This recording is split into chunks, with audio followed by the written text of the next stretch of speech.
আপনাদের সাথে আজকে আমার একটু পার্সোনাল কথা আছে।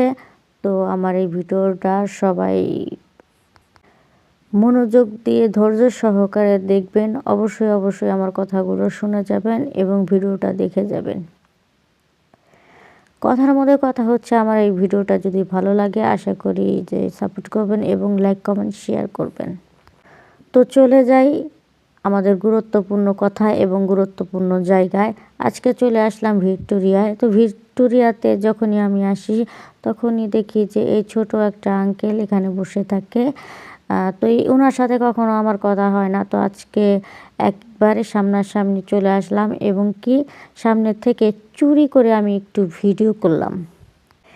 জানি না এই আঙ্কেলটা ভিডিও দেখলে কি মনে করবে, কিন্তু কিছু করার নাই। ভিডিওটা শুধুমাত্র করেছি একটু বিনোদন দেওয়ার জন্য এবং মজা করে। তো চলুন আস্তে আস্তে আমরা একদম 4 তলার উপরে উঠে যাই, কারণ হাজারো হলেও এখানে খেতে আসছি। তো খেতে মন চাইলে অবশ্যই ভিক্টোরিয়ায় চলে আসবেন। আমিও মাঝে মাঝে চলে আসি। তো এখানে কিন্তু আমি একা না, আমার সাথে আরও অনেকেই আছে। তার কারণ হচ্ছে আমি কখনো একা চলাফেরা করি না, একা ঘোরাঘুরি করি না। খাওয়া দাওয়া ঘোরাফেরা এগুলোর মধ্যে কারো না কারো থাকতেই হয়।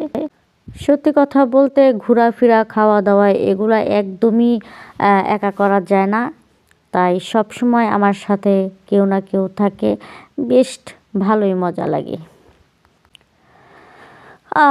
এর মধ্যে আমার একটু গান মনে পড়ে গেল। তো অবশ্যই এখন গানটা বলতেই হবে, না বললে আমার পেটের ভাত হজমই হবে না। ও মা, এখানে দেখলাম আয়না সিস্টেম করা, তাই নিজের পিকটা একটু উঠাইয়া নিলাম, ভিডিও।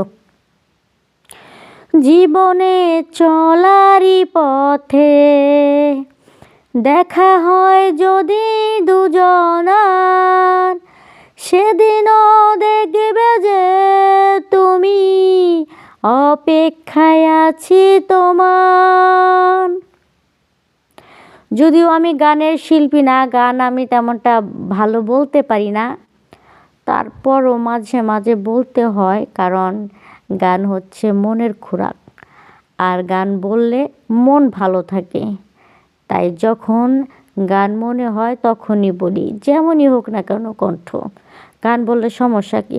তো চলে আসতে না আসতে অর্ডার দিয়ে দিলাম এবং সবাই মিলে খাওয়া দাওয়া শেষ করলাম।